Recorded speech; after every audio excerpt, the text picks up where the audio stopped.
Siamo qui con la dottoressa Paradiso che viene nel nostro istituto in rappresentanza del Ministero dell'Istruzione e del Merito e volevo chiedere alla dottoressa quale idea ha il Ministero a proposito delle competenze STEM per avvicinare i ragazzi a queste discipline e quale ritiene sia l'importanza delle discipline STEM nella società attuale. Il Ministero da anni, attualmente con tutti gli investimenti del piano nazionale del PNRR, ma già in precedenza attraverso il piano PNSD, il piano nazionale scuola digitale, ha incominciato un'azione fortemente propulsiva verso lo sviluppo di tutte quelle che sono competenze che possono essere utili agli studenti di oggi. Tanto più in una realtà come la vostra, tutto questo assume un significato e un valore ancora più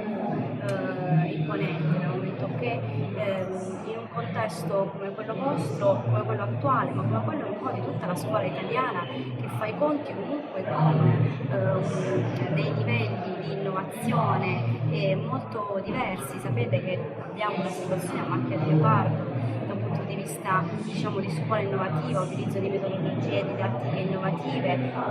le sollecitazioni verso tutte quelle che sono queste competenze necessarie ai nostri studenti. Bene,